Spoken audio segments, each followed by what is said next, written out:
안녕하세요. 사연에 빠지다의 DJ 민영입니다. 오늘도 두 가지 사연 준비되어 있으니 끝까지 함께 해주시고요. 구독과 좋아요 버튼도 꼭 눌러주세요. 그럼 오늘의 사연 다 함께 만나볼게요. 안녕하세요, 여러분. 제가 늘 듣는 유튜브에 저의 진솔한 이야기를 선보이려니 긴장되네요. 그래도 용기를 갖고 열심히 시작해보겠습니다. 혹시 여러분은 세상에서 가장 못 견뎌하는 것이 무엇인가요? 사랑하는 사람을 두고 바람피는 행동? 아니면 3일이 넘도록 샤워 한 번 안 하는 더러운 사람? 저는 세상에서 거짓말쟁이가 제일 싫습니다. 다른 사람들의 기분을 망치지 않기 위해 하는 사소한 거짓말이 아니고요. 남의 인생을 송두리째 앗아갈 만큼 큰 비밀을 감추는 거짓말을 말씀드리는 거예요. 여러분은 누군가의 거짓말로 인해 팔자가 뒤틀려 본 적이 있으십니까? 지금부터 여러분께 들려드릴 이야기는 바로 큰 거짓말로 인해 인생의 한 페이지가 꼬여버린 과거의 일입니다. 이야기의 시작은 제가 사회초년생으로 회사에 입사했을 때로 거슬러 올라가요. 대학교 의상학과를 졸업하고 이듬해 국내의 한 패션 디자인 회사에 들어가니 신나는 일들이 많았습니다. 학생 신분으로는 2,000원짜리 커피도 사 먹기 힘들었지만 이젠 월급이 200만 원도 넘으니 커피쯤 매일 마실 수 있었으니까요. 무엇보다 저는 부모님 집에서 독립하고 싶은 마음에 돈을 모아서 내 집 마련할 꿈에 부풀려 있었어요. 그렇게 시간은 쏜살같이 흘러 대리로 진급하고 과장까지 달고 나니 어느덧 저는 베테랑 직장인이 되어 있었어요. 7년 동안 월급을 잘 모으다 보니 작은 오피스텔도 마련하고 직장에서 능력도 인정받으니 남부러울 것이 없었죠.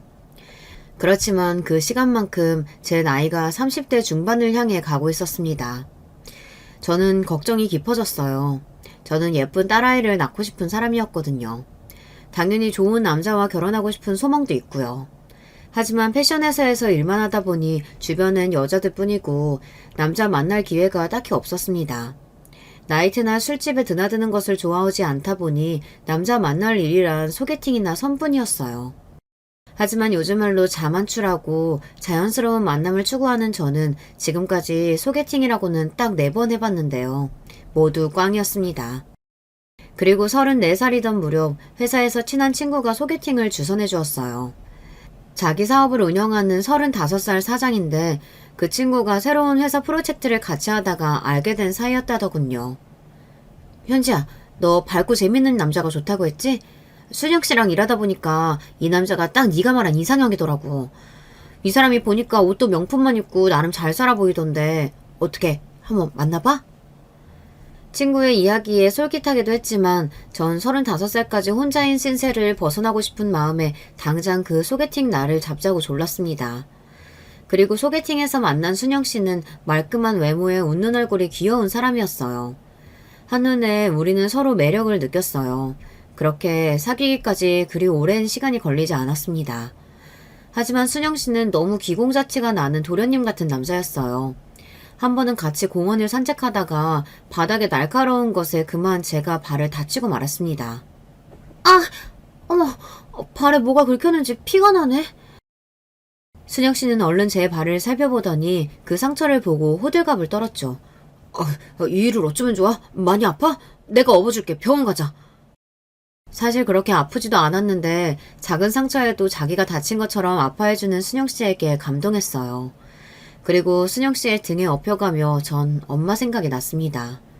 우리 엄마는 외동딸인 저만 보면 늘 노심초사 하셨습니다. 활동적이고 천방지축이던 제가 행여나 넘어져 다치면 아유, 조심 좀 하지 않고서 네가 다치면 엄마 속은 더 쓰라려. 이렇게 달려오신 엄마는 정말 저보다 더 아픈 표정으로 제 상처를 치료해 주셨거든요.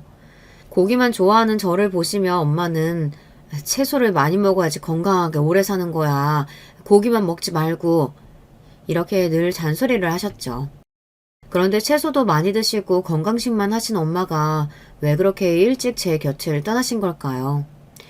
제가 23살 때 엄마는 폐암 3기 판정을 받았습니다. 늘 몸무게 50kg을 유지하던 날씬한 분이 암투병을 하시면서 43kg까지 말라가셨어요. 그리고 엄마는 1년도 버티지 못하시고 그만 하늘나라로 가버리셨습니다.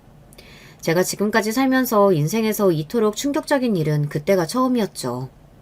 그런데 엄마의 장례식 이후 아버지는 반년 만에 돌연 퇴직하겠다고 하셨어요.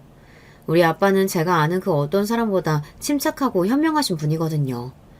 웬만한 일에는 감정의 기복도 없는 분이신데 아마 내색하지는 않으셨지만 엄마의 사망으로 아주 힘드셨을 거라고 짐작합니다. 그 이후 아버지를 통해 알게 된 사실은 제 인생에서 두 번째로 충격적인 일이었습니다. 아버지는 제가 꼬마 시절부터 평범한 회사원이셨던 걸로 알고 있었거든요. 가끔 급한 출장을 다녀오시긴 했지만 방위산업체 회사를 다닌다고만 알고 있었죠. 그런데 퇴직 이후 아빠는 저에게 그 회사에 대한 고백을 하셨습니다. 현지야, 이 아빠는 사실 NSI 국가정보원 소속의 특수공무원이었단다. 직업 특성상 가족에게조차 비밀을 유지해야 해서 너와 엄마를 속인 셈이 되었구나. 특히 너희 엄마는 죽는 날까지 내가 일반 회사원인 줄 알고 있었지.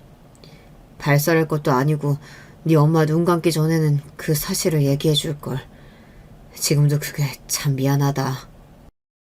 처음에 아빠 말을 듣고 깜짝 놀랐지만 가장 가까운 배우자에게까지 소개해야 했던 아빠의 심정에 공감이 갔습니다. 아마 아빠는 비밀을 감춘 채 엄마를 보낸 것이 많이 후회되셨던 모양이었어요. 그러니까 사명감을 갖고 하시던 일도 금방 그만둘 수밖에 없으셨던 거 아닐까요? 어쨌거나 저는 순영 씨와 결혼을 약속한 사이가 되어버렸습니다. 그리고 순영 씨도 어릴 적 아버지를 여의어서 어머니와 둘이서만 살고 있었어요. 다만 가끔 그가 마마보이가 아닐까 의심이 될 정도로 엄마와 사이가 좋아 보였습니다. 순영 씨는 저에게 작은 다이아몬드가 박힌 반지를 내밀며 프로포즈를 했어요. 행복에 겨워 반지를 벗는 저에게 순영 씨는 이런 이야기를 했고 그 좋던 분위기는 금세 깨지고 말았어요. 이 반지 마음에 들어? 우리 엄마가 직접 고르신 건데. 사실 내가 돈이 없어서 엄마한테 사달라고 졸랐다. 100만 원 가까이 나는데 한 번에 사주셨어. 우리 엄마 좋은 분이지? 그런 순영 씨가 좀 깼지만 그래도 예미 시모가 참 아들을 아끼고 젊은 생각을 가진 분인가 보다 하고 넘어갔어요. 결혼 준비에 첫째 관문인 상견례 날이 다가왔습니다. 종로의 정갈한 한정식집에 아빠와 저는 먼저 도착해서 예약해놓은 방에 앉아 있었어요. 이윽 후 방에 들어오시던 시모의 모습은 아주 여왕님이 납신 것만 같았죠. 옥빛 한복 치마에 하얀색 저고리를 입으시고 머리는 미스코리아처럼 부풀려 올리신 차림새가 좀 과하다 싶었습니다. 양가 집안 가족이 좀 단촐해서 진짜 딱 부모님 중에 한 분과 당사자인 우리까지 4명만 모인 자리거든요. 그런데 예비 시모는 고상해 보이는 외모와 달리 뭔가 대화하는 화법이 예의에서 조금씩 벗어나는 느낌을 지울 수가 없었습니다. 자기가 얼마나 고생하고 귀하게 대접하며 아들을 키웠는지 늘어놓은 것부터 해서 자기가 한복집으로 자산을 얼마나 불렸는지 자랑자랑해 어느 교회 권사로 있었다며 자신의 인맥까지 그런 이야기들만 상견례 내내 했습니다. 아니 좋은 얘기도 1절이지 자기 자랑을 8절까지 하니 더 들어줄 수가 있어야 말이죠. 참다 못한 친정아빠는 기분 상하지 않게 화제를 돌리고자 하셨어요. 그런데 아이들 결혼식 날짜는 언제로 하시는 것이 좋겠습니까? 아, 결혼 날짜 말이죠? 제가 원래 신용하는 분이 있어서 그분과 상의하고 결정해서 통보하도록 하겠습니다. 짐짓 눈을 내리깔고 얘기하던 시모는 곧바로 덧붙인 예비 신랑의 말에 당황해했어요. 아, 엄마가 다니시는 그 선녀보살님 말씀이시구나.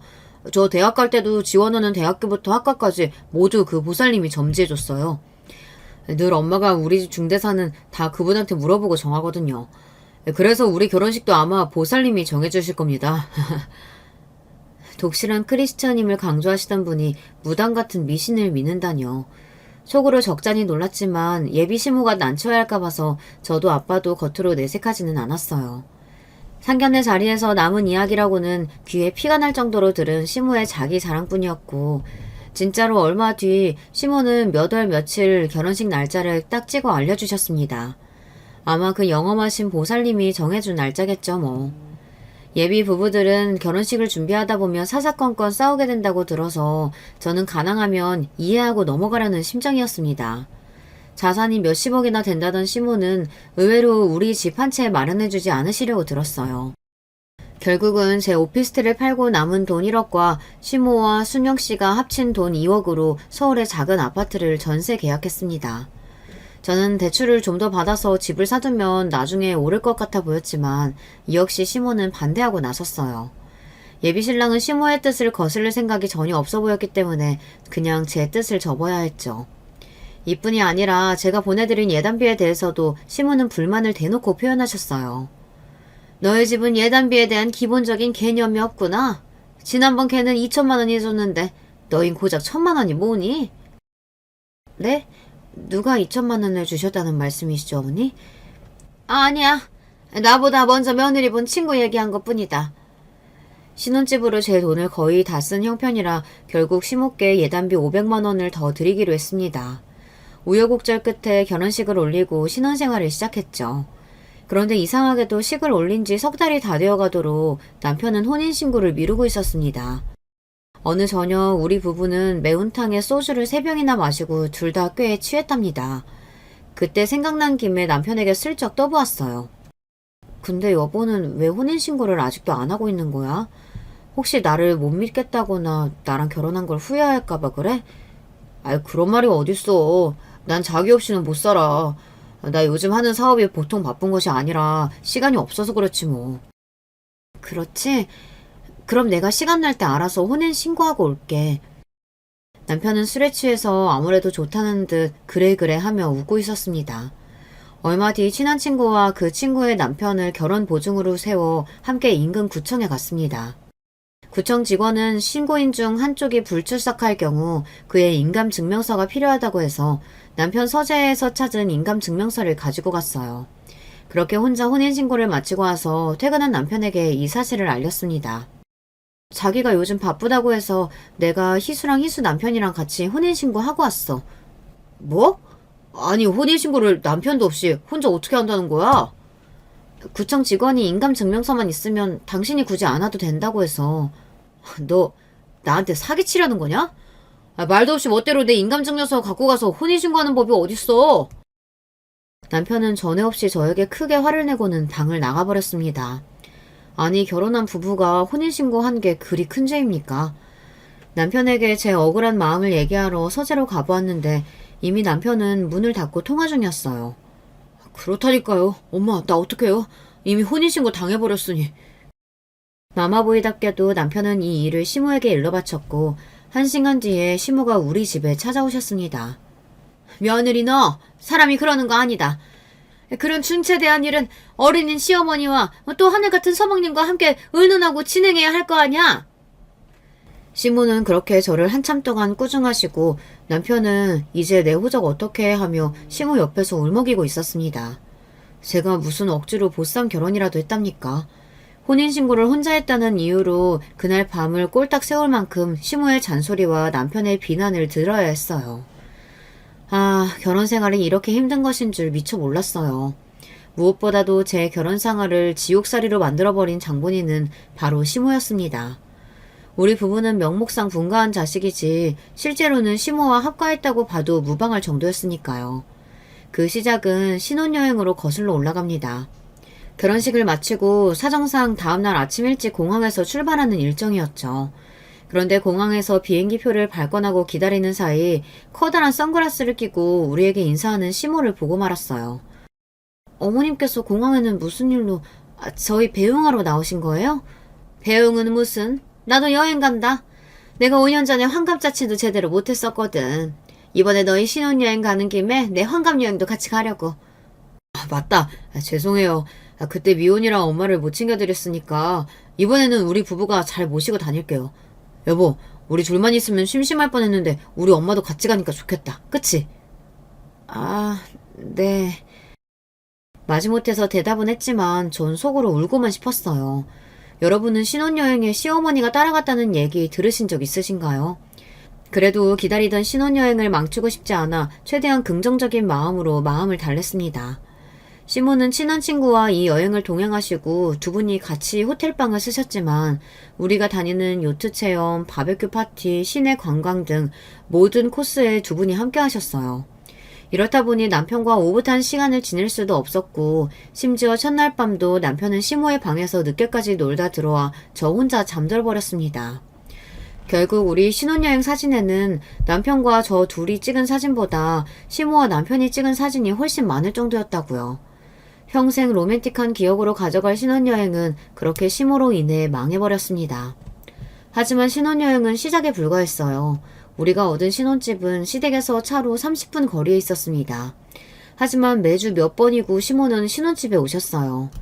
속도 없는 남편이 언제 현관 비밀번호를 시모에게 가르쳐드렸는지 미리 방문 연락도 없이 무작정 제 집에 들어가듯 비밀번호를 누르고 들어오셨어요.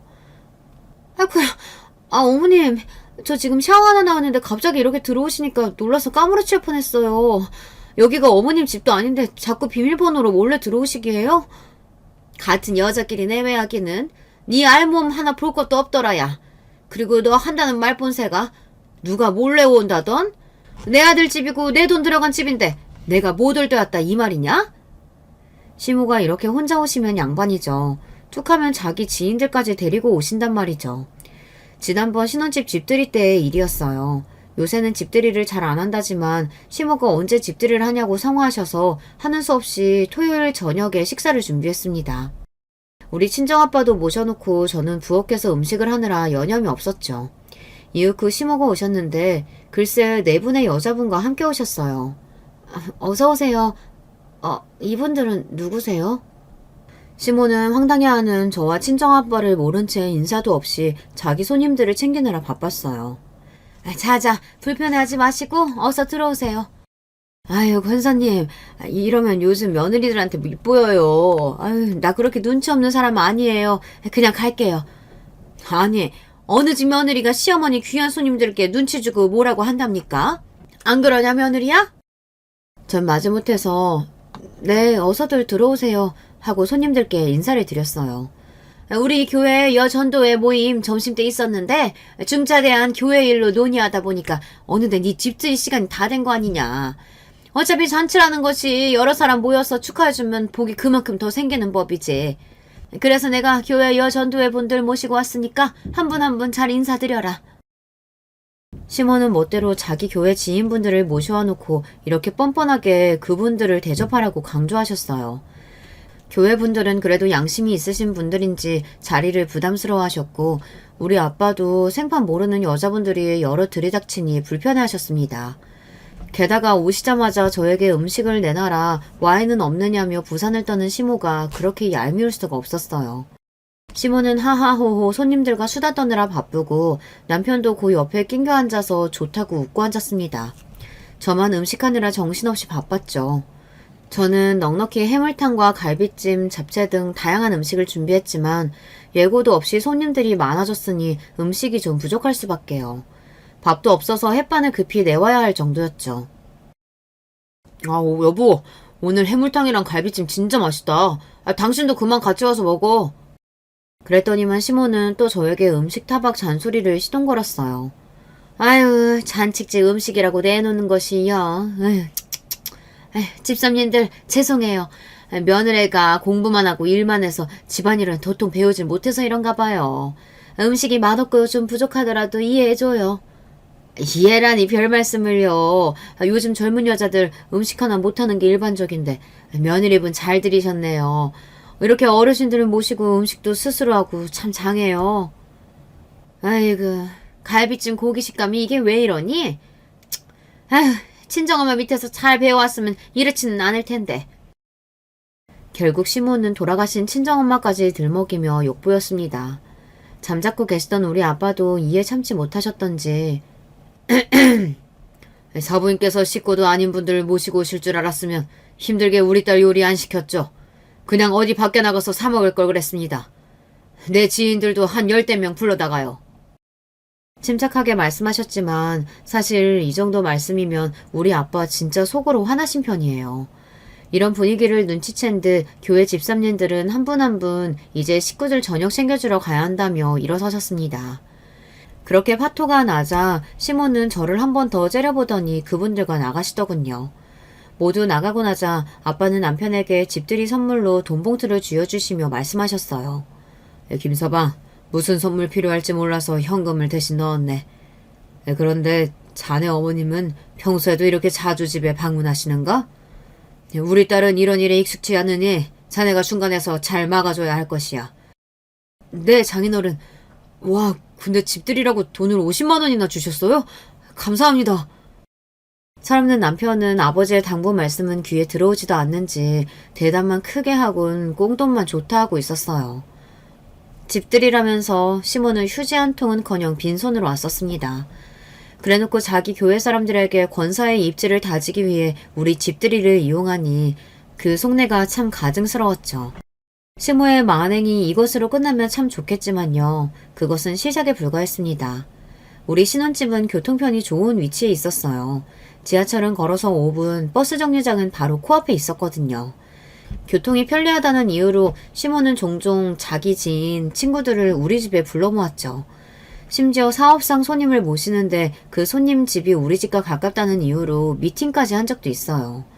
이렇게 내 소중한 보금자리에 시모가 개인적으로 들락날락 한다는 것은 점점 참기 어려워졌고 급기야 친구들에게 불만을 털어놓았죠. 야, 멍청아. 별걸 다 고민한다. 예전에 우리 시모는 반찬 핑계로 일주일에 한 번씩 꼬박꼬박 집에 들리셨는데 어느 날 내가 현관 비밀번호 바꿔놨어. 어머님이 길길이 날뛰었지만 요즘 집조족들이 늘었다면서 대충 둘러댔더니 그나마 좀 덜 오시더라고. 저보다 먼저 시집간 친구의 묘수에 저는 무릎을 치고 감탄했어요. 당장 우리 집 현관 비밀번호를 바꿔놓았습니다.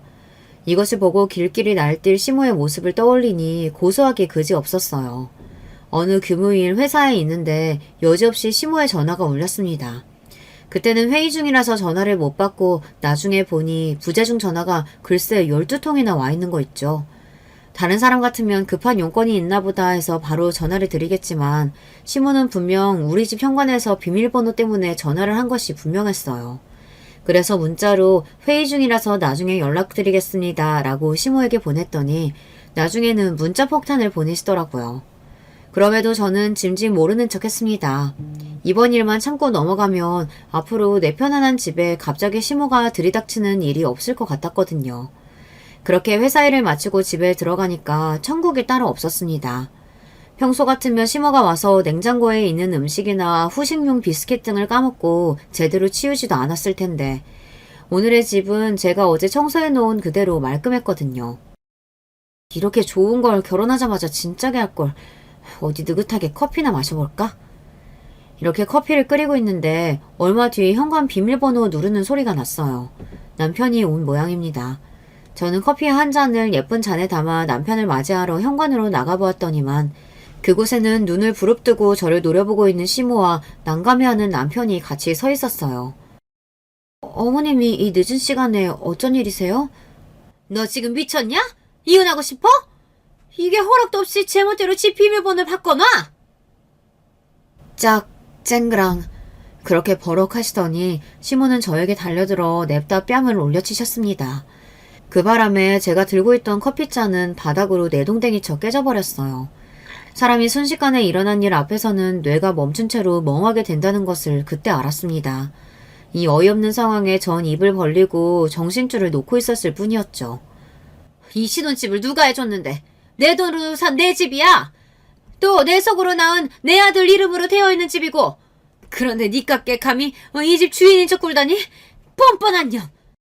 말은 바로 하셔야죠. 무능력한 남편이 모아놓은 돈도 없다고 해서 좀 보태주신 것뿐인데 제 돈 1억은 왜 빼놓고 말씀하시는데요? 그리고 이 집 공동명의로 되어 있어요. 뭐? 공동명의? 누구 마음대로 그렇게 했어? 너 순영이 당장 내일 복덕방 가서 이 집 명의에서 며느리 이름 빼도 알겠냐? 무식한 시모의 발언에 피식 웃음이 나와버렸어요. 어머님, 부동산 명의는 복덕방에 가서 하는 게 아니고요. 등기소에 가서 하는 겁니다.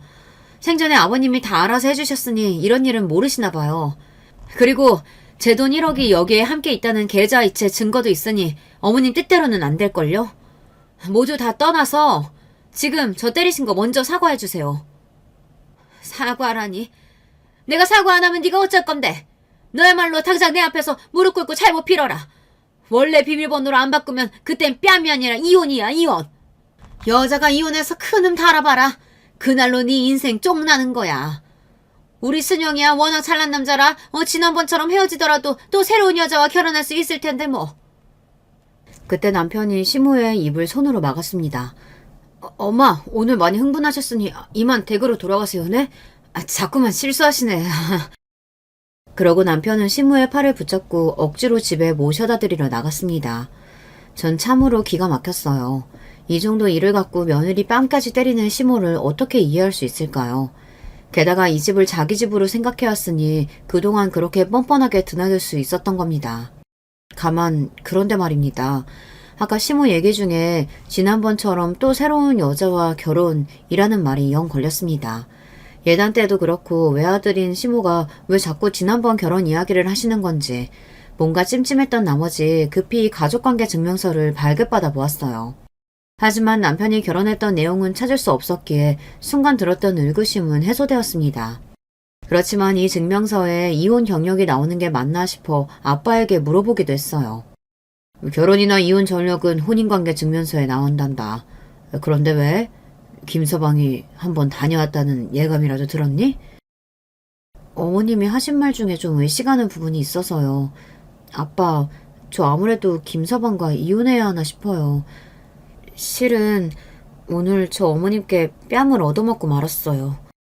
늘 침착하시던 친정아버지는 시모에게 맞기까지 했다는 소리에 크게 놀라셨고 또 심하게 역정을 내셨습니다. 이 쌍놈의 집안에 맞나? 귀하게 키운 남의 딸을 때려? 이미 아빠가 너 결혼할 때부터 혼인관계 증명서로 김서방 이혼 전적 확인해봤지만 서류상 나온 것은 없었어. 하지만 사실 김서방은 이미 다른 여자와 결혼했던 놈이었다. 믿을 수 없는 말씀에 전 너무 놀라고 말았습니다. 그래서 시모가 결혼한 적이 있던 것처럼 말실수를 하고 아까도 남편이 황급히 시모의 입을 막은 거였구나. 이제야 그들 모자의 행동이 이해되기 시작했죠. 제가 시모에게 막말을 듣고 심지어 맞을 때조차 말리지 않았던 남편이 자기가 이혼했던 것은 들킬까봐 그렇게 재빠르게 행동해. 이제는 시모뿐만 아니라 좋아했던 남편에 대해서도 분노가 차올랐어요. 사람이 어떻게 그런 큰일을 놓고 거짓말을 할 수가 있죠? 시모도 남편도 모두 용서 못하겠어요. 현지야, 그건 나도 같은 마음이다. 이 아빠는 전부터 이 일 눈치채고 조사한 결과 그들의 더러운 과거를 알게 되었단다. 하지만 네가 결혼해서 잘 살고 있는 줄 알고 조용히 덮고 있었지. 그런데 김서방 그 자식과 그 엄마라는 옆에 내가 너를 이렇게 하다할 줄 누가 알았겠냐. 내 국정원 경력을 걸고서라도 그들을 묵사발로 만들어버릴 테다. 아버지는 시모와 상견례를 하고 나서 특유의 날카로운 촉이 발동했다고 합니다. 그래서 국정원 후배를 시켜서 뒷조사를 했더니 그들이 숨겨온 결혼 사실을 그때 아시게 된 거였죠. 그리고 시모가 늘 자랑하는 몇십억에 달한다는 재산도 실은 살고 있는 아파트랑 상가 하나, 거기에 껴있는 대출까지 해봐야 7억이 될까 말까 하다고 하네요. 그러니 결혼할 때 신혼집에 보태준 2억에 대해 시모의 유세가 그리 높았던 것입니다. 결혼도 재산도 모두 속인 남편과 시모에게 사기당한 저는 남편을 소개해준 친구에게 따져 물었습니다. 혜원아, 너 어떻게 그럴 수가 있어? 현지, 너 알게 됐구나. 나도 처음에는 몰랐었어. 우리 회사 사람들은 분명히 순영씨가 총각이라고 했거든. 거래업체 사장이랑 결혼식 한번 했던 것까지는 우리 회사 사람들 아무도 몰랐으니까. 그런데 넌 지금 이미 그 사실을 알고 있는 것 같은데. 맞아. 실은 네 결혼식 때 내가 거기서 들었었어. 너희 측 좌석이 부족해서 신랑 측 뒷좌석에 가서 앉아있었는데 거기 앞에 여자들끼리 수군거리는 말을 듣게 됐지 뭐야.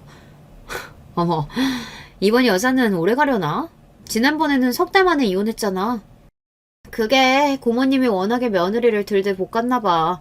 순영 오빠도 마마보이인 거 우리 집안 사람들 다 아는 사실이고 며느리가 못 참고 갈라섰는데 그때는 혼인신고도 안 했었다지 아마?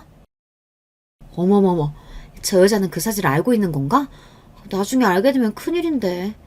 순영이 쟤는 진짜 그렇게 안 봤는데 간도 크다. 아니, 순영 오빠는 혼인신고 하려고 했는데 고모가 말렸다나 봐. 혹여나 갈라서도 서류상 흠집 나면 안 되는 거라고 말이야. 온갖 간섭에 혼인신고까지 막는 시엄마를 어느 며느리가 참고 살겠니? 순영씨 사촌들 얘기 듣고 나서 그 집에 문제가 많다는 걸 그제서야 알게 된 거야. 그치만 네가 별 얘기 없이 잘 사는 것 같더라고. 거기에 괜한 분란 만들고 싶지 않았어. 하지만 나도 혼자 쏘가리 많이 했어. 미안해 정말. 혜연이의 사과에도 불구하고 너무 화가 난 나머지 전화를 그대로 끊어버렸습니다. 혜연이라도 좀 더 일찍 이 사실을 제게 알려줬더라면, 그랬다면 제 인생이 이렇게 망가지지는 않았을 텐데, 왜 남편이 혼인신고를 미뤘고 저 혼자 했을 때 그렇게 화를 냈는지 그제서야 깨닫게 되었어요. 세상 모든 사람이 저를 놓고 거짓말만 늘어놓는 기분이었어요. 하지만 그대로 당하기만 할 제가 아닙니다. 특히 우리 아빠는 국정원 출신의 무서운 분이라고요. 친정아빠와 저는 몇 날 며칠을 머리를 막대고 복수할 계획을 세웠습니다. 그리고 마치 사냥감을 앞에 둔 맹수처럼 복수의 날을 기다리며 웅크리고 있었죠. 어느 주말 오후 시모와 남편과 함께 백화점에서 쇼핑을 하고 있었습니다. 여느 때와 같이 시모는 남편의 팔짱을 끼고 저는 조금 뒤에 떨어져서 혼자 가고 있는데 시모가 유아용품 코너에서 이러더군요. 순영아, 너희 처는 언제쯤 임신해서 나한테 손주 안겨준다니? 너희 부부 노력은 하고 있는 거야? 맨날 부부 사이 갈라놓으면서 무슨 아기 타령인지 순간 저는 무슨 생각이어서인지 그들의 거짓말에 응수해주고 싶어졌습니다. 어머님, 사실 저 임신했어요. 임신 3개월째라고 하네요. 축하해 주실 거죠? 시모는 물론 남편까지 갑작스러운 임신 소식에 깜짝 놀라면서도 좋아했습니다. 저는 속으로 이때다 싶어 뒤이어 얘기했죠. 어머님께서 입버릇처럼 그러셨죠? 아기만 생기면 유모차부터 해서 저 축하금 두둑히 챙겨주시겠다고요. 지금 주세요. 유모차도 백화점 온 김에 아예 지금 고르죠. 시모가 제 말에 대꾸하기도 전에 저는 쏜살같이 유아용품 가게에서 유모차랑 이것저것 아기용품을 골랐습니다. 뿐만 아니라 임산부용 옷과 물건들을 한가득 담아놓고 시모를 향해 웃어 보였어요. 자, 어머님 모두 다 사주세요. 이 때문에 엉겁결에 시모는 카드로 200만 원이나 긁었습니다. 자기 모자나 사러 온 백화점에서 뜻밖의 출혈이 커졌다며 툴툴거리는 시모는 이내 이러시는 겁니다. 우리 가문에 손주가 생겼으니 그 이름은 내가 미리 보살님하고 정해놔야겠구나. 그리고 저는 여기에 바로 반격했어요. 아니요, 사실 우리 친정아버지가 다니시던 아주 용한 박수무당 왕꽃도령이라고 있어요. 이미 거기에서 이름 받아놓으셨다고 하니까 어머님은 그 보살님 드릴 돈 저 주세요. 시모는 백화점 한복판에서 저에게 침을 튀겨가며 곧 죽어도 자기 보살님이 손주 이름을 정해줘야 한다고 했지만 저는 듣는 채 마는 채 혼자 집으로 와버렸습니다. 그리고 다음날 시모에게 문자를 드렸어요. 어머님이 너무 손주 노래 부르셔서 제가 작은 뻥을 좀 쳤어요. 하루라도 행복하셨으니 좋으셨죠? 사주신 물건은 제가 나중에 잘 쓸게요.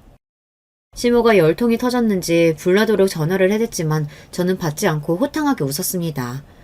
남에게 속아본 그 더러운 기분을 시모가 느낄 생각을 하니 아주 고소하네요.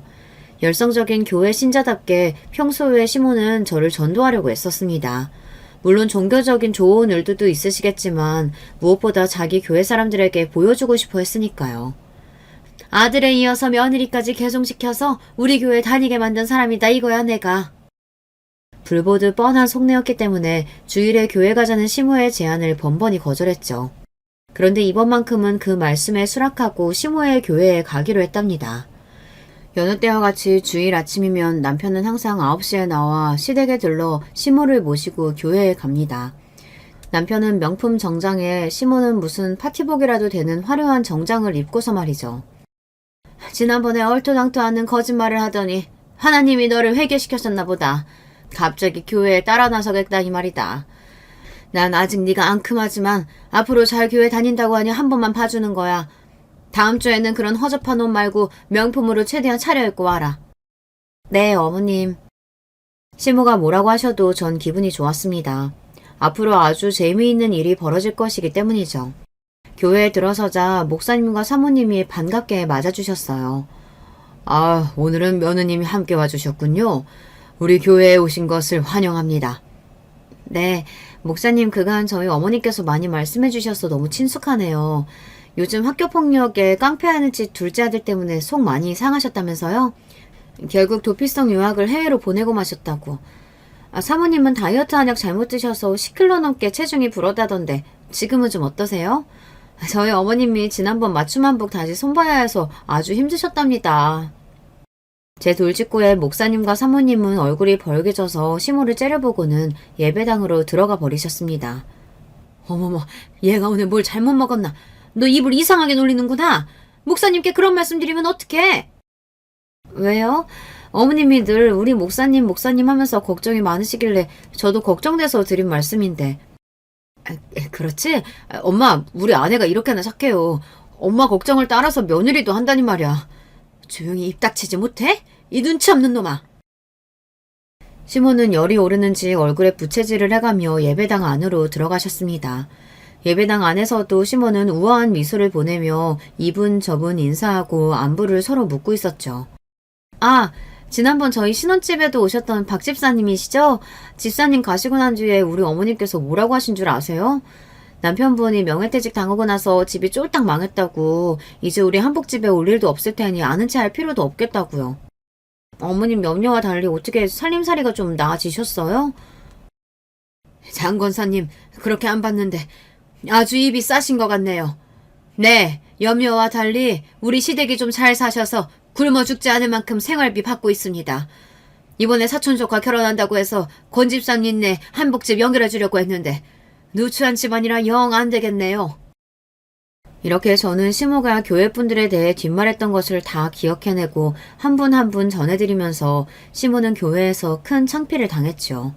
이윽고 조용한 분위기에서 목사님의 설교 말씀이 시작되었습니다. 그런데 말입니다. 이 사회에 아주 뿌리 깊게 내려앉은 토속신앙, 미신을 아직도 따르는 자들이 있습니다. 우리 성도님들은 그런 유혹에 흔들리지 말며. 저는 손을 번쩍 들고 일어나서 큰 목소리로 목사님께 질문을 던졌습니다. 목사님, 그럼 교인은 점집에 가서는 안 되는 건가요? 보통 예배 중에 저처럼 끼어드는 사람은 잘 없는지라 당황하셨지만 목사님은 애써 침착하게 대답해 주셨어요. 물론이죠. 점집에 다니면서 귀신의 이야기를 듣는 것이야말로 하나님의 자녀가 되지 못할 아주 나쁜 행위입니다. 어머, 이를 어째? 우리 어머님은 수십 년 동안 점집에 드나지셨잖아요. 시댁 중요한 일들은 모두 선녀보살님하고 상의해서 정했는데 어머니, 목사님이 그러면 안 된다고 하시네요? 제 말에 교회의 안은 술렁이기 시작했습니다. 그리고 목사님은 식은땀을 흘려가며 정중하게 말씀하셨죠. 장권사님 가족분들은 오늘 예배에서 그만 나가주셔야겠습니다. 저는 아무것도 모르는 척 연기를 하고 시모와 남편은 진땀을 빼며 교회를 빠져나갔습니다. 이런 완수 같은 것이 있나? 너 오늘 무슨 억하심정으로 이러는 거냐? 어? 내가 수십 년간 교회에 공들여서 쌓은 위신이 한순간에 무너져 버렸네. 고객들을 잃었으니 이제 우리 한복집은 어쩌냐? 그런데 제가 없는 말 한 것들은 하나도 없잖아요. 어떤 사람들은 이혼해놓고 총각인 척 행세하고 다시 결혼도 하는데 거짓말 하나 하지 않는 제가 무슨 잘못이랍니까? 제 말에 남편과 시모는 파리한 얼굴이 되어 저에게 물었습니다. 여보, 나 이혼했던 거 알고 있었어? 언제부터? 어떻게 알았어? 당신도 어머님도 그러는 거 아니야. 한 여자의 인생을 망쳐놓고 또 사기 결혼해서 내 인생을 망치려고 해? 앞으로 어머님은 제 앞에 다시는 나타나지 마세요. 우리 아빠가 전 국정원 출신이에요. 제 앞에 나타나는 순간 쥐도 새도 모르게 사라지도록 해버릴 테니까요. 그렇게 시모에게 통쾌한 복수를 하고 나서 다시 왕래하지 않았습니다. 시모 한 명이 인생에서 사라지자 속이 너무 후련하고 인생이 편안해지더라고요. 나중에 남편에게서 들어보니 시모는 제가 교회에서 난장판을 벌인 이후로 다시 그 교회에 얼씬도 하지 못했었다네요. 그러니 교회분들의 연줄로 버티던 한복집은 망해가기 시작했어요. 이렇게 시모는 생활비도 없다며 남편에게 손을 벌리자 남편까지 시모를 멀리하더군요. 어느 날 남편은 씩씩거리고 집에 와서 화가 가시지 않는다는 듯이 찬물을 한 컵 들이켰습니다. 에이, 그때 당신 말대로 할 걸 그랬어. 우리 엄마는 매번 주식이나 부동산 말아먹으면서도 나한테 이렇게 강요해가지고 이 지경을 만드네. 그게 무슨 말이야? 우리 신혼집 아파트 말이야. 자기는 대출 땡겨서 아예 사놓자고 했잖아. 그런데 엄마가 보사님 말씀이 이 집 살 시기가 아니라고 기다리라고 해서 전세로 한 건데 오늘 네이버 부동산 시세 봤어? 우리 살 때보다 배로 올랐잖아. 자기 말대로 샀으면 4억은 버는 건데 에이씨, 이제 엄마 말 듣나 봐라. 이번 신혼집뿐만이 아니라 그전부터 시모는 투자하는 족족 망했었다네요. 재테크 투자조차도 선녀보살님은 말씀대로 따른 건데 이렇게 어긋날 수가 있단 말입니까? 그런 일을 한두 번 겪고 나면 그 미신을 신뢰하지 않아야 했는데 결국 우리 신혼집까지 시모의 아둔함이 악영향을 미치고 만 것입니다. 저도 속이 쓰려요. 그때 충분히 살 수 있던 아파트를 못 사서 몇 억이나 손해를 본 그 심정. 하지만 그보다도 이 모든 사단이 다 시모가 샤머니즘에 빠졌기 때문이라는 점. 그리고 시모 말이라면 무조건 따르는 남편 때문이라는 점이 더 싫었습니다. 다행인 것은 남편도 이제야 시모의 실체를 알고 점차 멀리하게 되었다는 점입니다. 이렇게 시모에게 통쾌한 복수를 했다지만 남편은 어찌해야 할까 하는 고민이 들었습니다.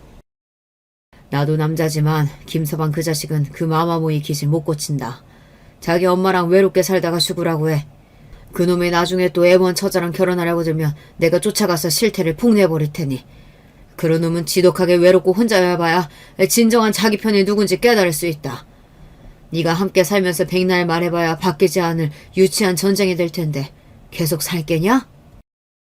아빠는 남편을 믿을 수 없다며 하루빨리 관라서라고 종용하셨죠. 급기야는 어떻게 알아내셨는지 남편과 이혼했던 전철을 찾아내서 저에게 연락처를 주셨어요. 그분과 얘기해보면 제 마음이 분명해질 거라고 하면서 말이죠.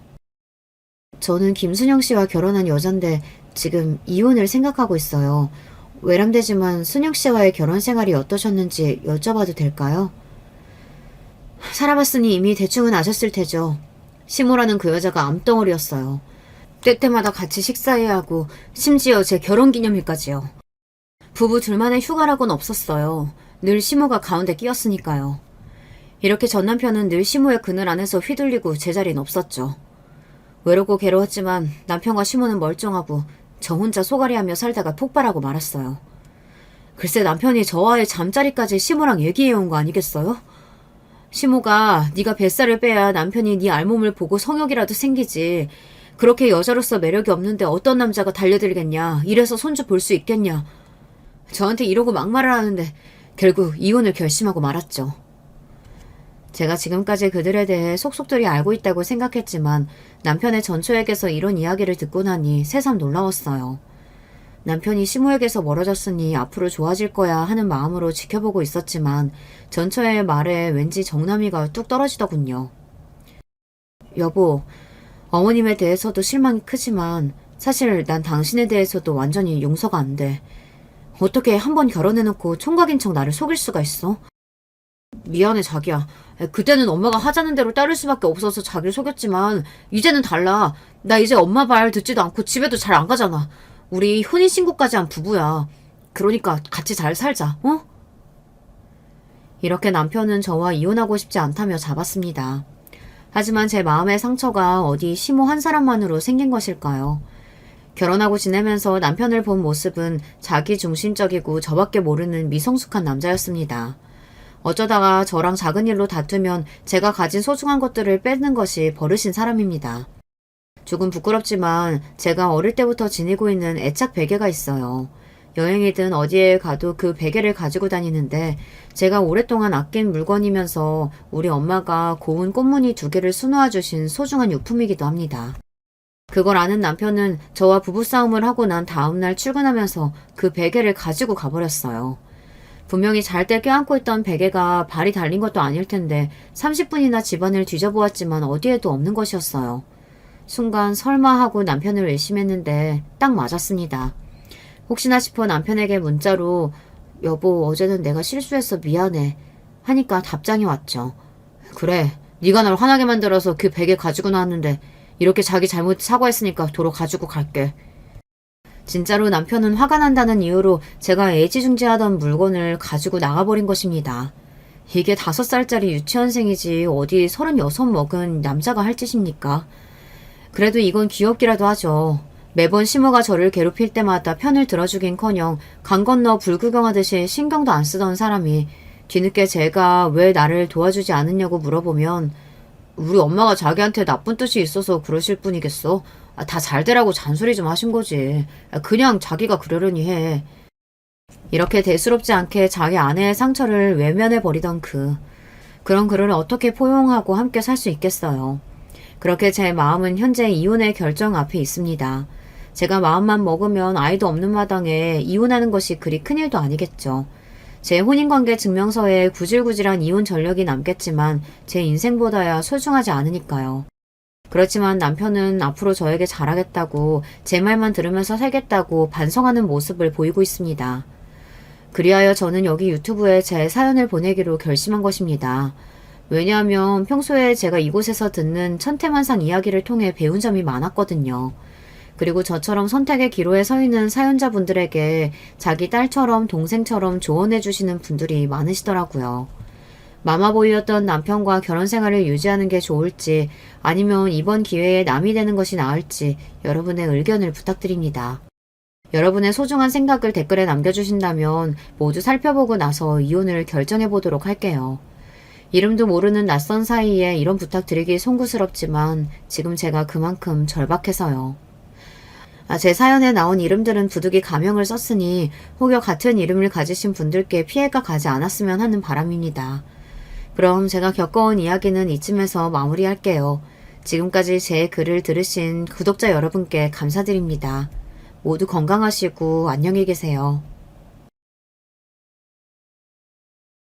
안녕하세요. 저는 40대 중반의 주부입니다. 결혼한 지 올해로 20년이 되었고요. 딸 둘과 늦둥이 아들 하나가 있습니다. 큰딸은 18살이고요. 작은 딸은 큰딸과 연년생으로 낳아서 17입니다. 그리고 막내가 아들인데 이제 10살이 되었네요. 남편은 부산에서 작은 어묵 공장을 운영하는 건실한 남자입니다.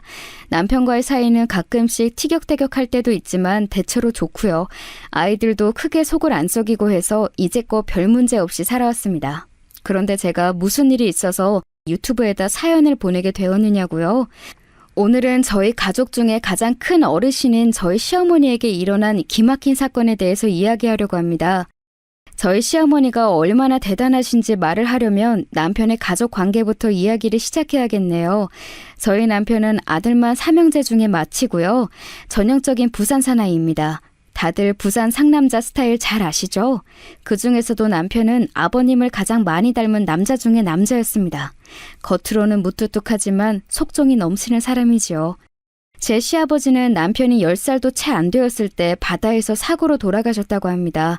남편의 아버지, 그러니까 제 시아버지는 배를 타는 어선 선장이셨는데 조금 더 먼 바다로 나가 고기를 잡으시다가 풍랑을 만나 배가 뒤집혀서 선원들과 함께 바다에서 돌아가셨고 시신조차 찾지 못하셨다고 합니다. 제 시어머니는 그러니까 20대 후반쯤에 과부가 되어 버리신 거고요. 남편은 돌아가신 아버지 얼굴을 거의 사진으로만 접해봤다고 하네요. 지금은 잘 기억도 나지 않는다고 하고요. 남편을 하루아침에 사고로 잃은 후 시어머니는 아들 셋을 데리고 살아갈 일이 막막했답니다. 그래서 어머니는 무작정 자갈치 시장에 나가 단골이던 생선가게에 취직해 새벽부터 일을 하셨습니다. 처음에는 일을 잘 못해서 사장님에게 혼나기도 많이 하셨지만 취직한 지 얼마 안 지나서 그 가게의 1등 판매원 아지매가 되셨다고 하시네요. 그렇게 몇 년간 돈을 악착같이 모으신 시어머니는 생선가게를 직접 운영하시게 되었고 얼마 후 돈을 재투자해서 생선가게 옆에 생선구이 식당까지 2개의 점포를 하게 되셨습니다. 그렇게 제 시어머니는 20년 만에 자갈치 시장에서는 알부자로 소문이 나게 되었습니다. 생선 파는 좌파는 2년 전에 힘에 부쳐서 접으셨기는 하지만 시어머니는 아직까지도 70이 다 된 연세에도 생선구이 식당을 운영하시며 새벽부터 밤 9시까지 쉬지 않고 일을 하십니다. 그런 일 중독에 빠지신 어머니를 보다 못해 남편이 이렇게 말을 했습니다. 어머니, 나이도 70이나 됐으면 이제 일 할 만큼 했다 아이가. 그러니 이제는 동네 친구들이랑 해외도 좀 나가 놀고 하시지. 내가 어머니 여행 보내드릴 돈이 없겠나? 그 옆집 반찬가게 할매하고 같이 동남아 그 뭐냐 태국 거기라도 다녀와요. 아니다. 내 주제 이 해외여행은 뭐 내 아직 돈 많이 벌어놔야 한다. 너희 아들 딸들 시집 장가 보낼 때까지는 못 쉰다 아이가. 남편이나 시동생들이 이제 그만 가게 쉬시면서 좋은 데로 여행이나 다니시라고 권유해도 어머니는 고개를 절레절레 저으면서 악착같이 일을 하시는 분이십니다. 그러니 얼마나 저희 시어머니가 대단하신 분인지 여러분도 짐작을 하시리라 생각됩니다. 저는 이런 시어머니의 기구한 사연을 한참 남편과 연애하는 도중에 듣게 되었습니다. 남편은 자기한테 어쩌면 불리한 이 사실을 전부 말한 후에 그래도 자기와 결혼할 수 있겠느냐고 묻더라고요. 대부분 여자의 집에서 남자와의 결혼을 반대하는 이유가 홀 시어머니인데다가 외아들이면 반대한다고들 하잖아요. 그런데 남편은 홀 시어머니를 모시고 사는 장남이었던 것이지요. 하지만 남편에게 홀딱 빠져 있었던 저는 사귄 지 1년도 안 되어서 시어머니를 만나 뵙고 싶다고 남편에게 쫄랐고, 남편은 자갈치 시장 안에 있는 어머니의 식당에서 저와 함께 식사를 하는 것으로 잠깐 어머니와 저를 서로 인사시켰습니다. 안녕하세요, 어머니. 저 성철 씨하고 사귀는 사람이에요. 제가 성철 씨한테 반해서 어머니 만나 뵙게 해달라고 쫄라서 오늘 찾아뵌 거예요. 안 돼, 그 말하지 말라고 않겠나?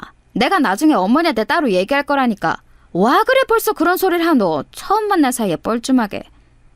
니는 무슨 말을 그래 하노? 아이고, 아가씨 참하고 예쁘게 생겼네.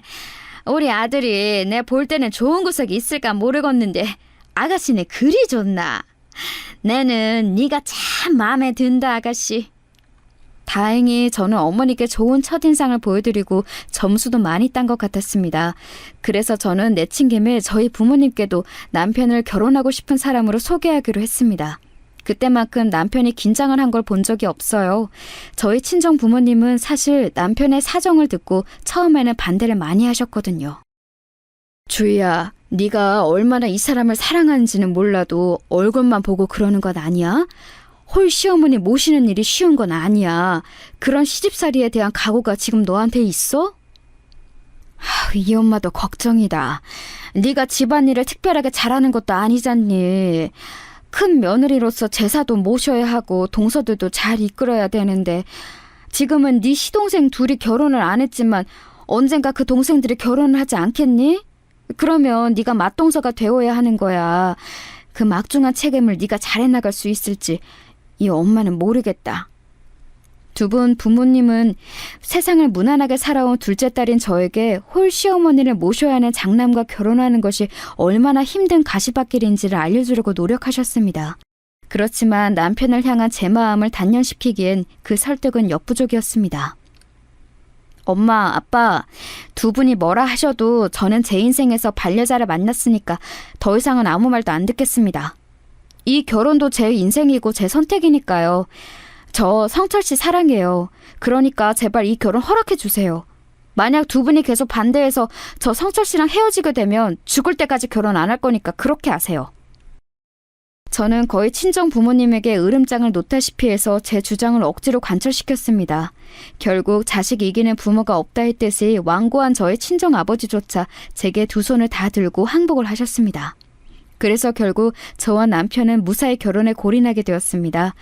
그 후로 저는 시어머니를 모시고 사는 큰며느리 노릇을 지금까지 20년간 해온 것입니다. 시어머니는 1년 중 봄이 오기 시작할 때쯤에는 가끔씩 감기가 크게 한 번씩 찾아와서 2, 3일을 끙끙거리면서 앓으실 때가 있었습니다. 예, 큰애야. 내 오늘은 시장에 나가서 일하기가 힘이 드는데 내 대신 가게 좀 나가주련? 네, 어머니 집에서 쉬고 계세요. 오늘은 그럼 제가 가게 다녀올게요. 그때가 또 마침 시아버지가 돌아가셨던 시기랑 좀 일치하는지라 저는 아버님 제사를 지내고 나면 어머님 대신 식당에 나가 며칠간 혼자 장사를 하곤 했습니다. 하지만 그 시기를 제외하면 대체로 시어머니는 아주 건강하셔서 큰 병은 한 번 앓지 않으시고 이 연세까지 살아오셨습니다. 저는 그 이유가 다 매일 할 일을 만들어서 나가시는 어머님의 루틴 때문이라고 생각합니다. 어머니는 젊을 때부터 하루도 빠짐없이 일을 하러 나가셨기 때문에 지금도 그 연세의 다른 할머니들보다 건강하고 다리 힘도 좋으신 편입니다. 대신 칼을 하도 오래 잡아서 관절염이 있으셔서 손가락이 아프시다는 말씀은 많이 하시기는 하지만요. 그런데 요 몇 달 전부터 어머니가 부쩍 외모를 가꾸시고 옷도 잘 입고 멋을 내는 등 뭔가 좀 수상한 움직임을 보이셨습니다. 그리고 주말에는 저에게 오후 장사를 맡기시고 나가시는 일이 부쩍 잦아졌습니다. 저는 시어머니가 옆집 할머니와 단짝처럼 지내시기에 두 분이 어디 공원이나 커피숍이라도 놀러 나갔다 오시나 보다 생각하고 별로 크게 생각을 하지 않았습니다. 그런데 커피숍에 있다 온다고 하기에는 너무 늦게 오시고 오실 때마다 얼굴이 발그레해서는 오시는 것이 좀 수상하기는 했습니다. 그래서 어느 날 저는 어머니에게 슬쩍 지나가는 말처럼 여쭈어보았습니다. 어머니, 요즘 무슨 좋은 일 있으세요? 어머니가 항상 무뚝뚝한 얼굴만 하시다가 웃는 얼굴 뵈니까 저도 기분이 좋은데요? 치아라, 뭔 좋은 일이 있다고. 다 늙어 빠진 할머니 인생에 좋을 게 뭐가 있노? 에이, 그러지 마시고 한번 말씀 좀 해보세요. 혹시 좋은 할아버지 생기신 거예요? 저는 혹시나 하는 마음에 어머니 마음을 떠본 거였는데 제 촉이 정확했는지 어머니는 아무 대답도 못하시고 얼굴이 새빨개지시는 것이었습니다.